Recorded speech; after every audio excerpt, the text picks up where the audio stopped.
My grandfather's farmhouse had been in our family for generations. A weathered white two-story with a wraparound porch and the kind of character no HOA covenant could ever replicate.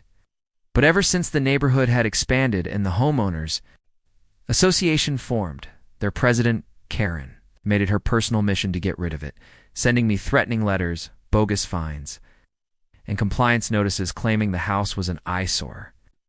I always ignored her because my grandfather, a retired judge, had made sure the property was grandfathered in, pretended and protected from their rules. One night while I was out of town on business, I got a call that stopped me cold. The house was on fire. By the time I arrived, all that remained was a blackened frame, the smell of smoke and decades of memories turned to ash. The fire marshal's report confirmed it was arson.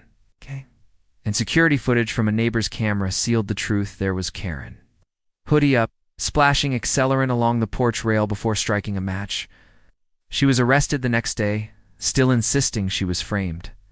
When the court date arrived, she walked in with her chin high, clearly convinced her charm and excuses would get her out of trouble. But the moment the judge stepped into the courtroom, her bravado shattered, because sitting on the bench was my grandfather, temporarily filling in for a colleague. His expression was unreadable as he read the charges, but I could see the steel in his eyes. The prosecution presented the video, the forensic reports, and even old emails showing Karen's obsession with removing the house. Her lawyer tried to claim mistaken identity, but the jury wasn't buying it. Throughout the trial, my grandfather remained impartial in tone, but there was an unspoken weight behind every word, the kind only someone who had just lost his own home could carry.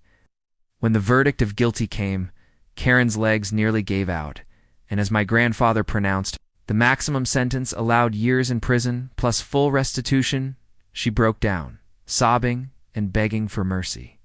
The deputies led her away, and for the first time in months, I felt the knot in my chest loosen. The house was gone, but the woman who destroyed it had faced justice not just from the system, but from the very man she had wronged, and in that moment, I knew my grandfather hadn't just delivered a legal sentence, he'd given our family the closure we needed.